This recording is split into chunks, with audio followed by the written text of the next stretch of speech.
So you got everything signed. How excited are you to be going to Texas? Oh, I'm very excited. You know, I'm looking forward. Hopefully, I can catch the game tonight. Watch some of those backup guys play. JB, Blue, and Key. So I'm excited. I'm definitely excited to get in there. Yeah, with Jean and Roshan, moving on to the next level, it seems like there's a lot of opportunity for you going into next year. Was that a big part of the equation for you? Oh yeah, that was definitely a big part of my decision. They feel like I can come in and fill those shoes, so that's what I'm looking forward to do. How did name image likeness play a factor in your recruitment? Say that one more time. How did NIL play a factor in your recruitment?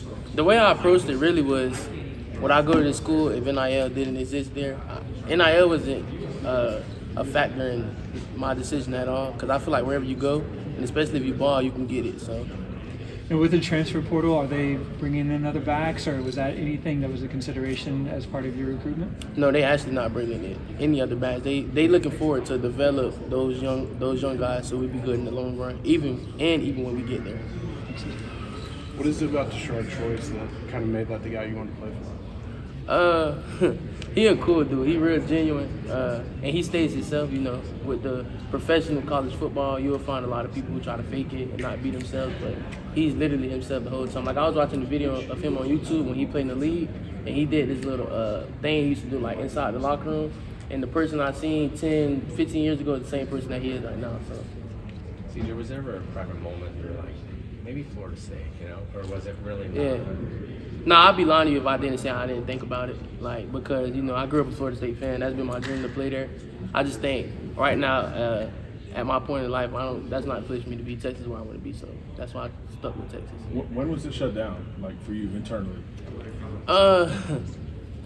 I'm going to say, really, I text Florida State on that Monday of the week of signing day on that Monday, and I told them I wasn't going to sign with them. So, really, I'll say then, like, it was literally in the back of my head, like, the whole time. I'm not going to lie to you. So what put Texas, or made Texas, your Yeah, like I said, I felt like Coach Tashard Choice was definitely a huge impact.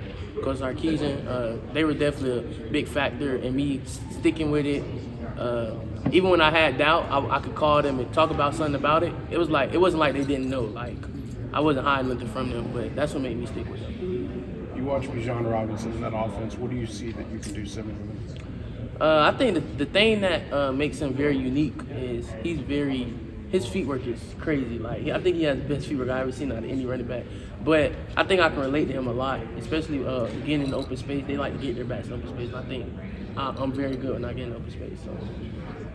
Throughout your recruiting, I know you said NIL wasn't a big factor, right. But throughout the recruiting process, obviously it's a pitch from every school. Oh, yeah. How many collectives would you say you talked to during that time? No clue. No clue. A lot or not many? I mean, it wasn't really more of collectives. It was more of just like the school pitch NIL. It wasn't really like the collectives. Can I talk about what you see for Texas moving forward next season? Oh yeah, definitely. Obviously quarterback room stacked, Quinn, Arch coming in. What do you see from Texas moving forward? Like you said, the quarterback room is definitely going to be amazing. The backfield in general, the quarterback and the running backs is definitely going to be two great backfields. Two rooms. Arch, of course, he a great person, but he's a competitor. Like, he texts us every day and be like, what we doing to get better, stuff like that. So you can just tell he wants to win. And then with the college football playoffs expanding to 12 teams, I definitely think we'll be in there. And when our 23 class coming in, I think our 23 class is going to be like the class that sets the trajectory for the future. So definitely. You're a local kid. Cormani's a local kid. If you kind of follow the last week or so, Yeah. What do you kind of think goes on? With Cormani? Yeah. Nah, we was messing with him last night. We all been through this recruitment process. Like, we're all big time recruits, so we know how it is. So we was just telling him, like, do his best for you. Nobody knows what he's going to do but him, like, literally. So that's the way I look at it. So what's Arch like? You want to continue on that? Yeah, he got to do his best for him. So that's just the way I look at it. Yeah.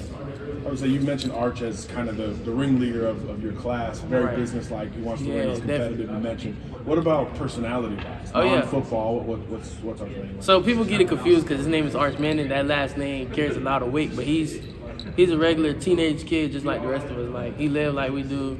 He got to go to class like we do. He's a regular kid. Like, And even though that's his last name, he carries himself like accordingly. Like he's regular. Like he's a regular person. Like if his name was Arch Smith or something, you wouldn't even like. Yeah, it's the same. He the same person.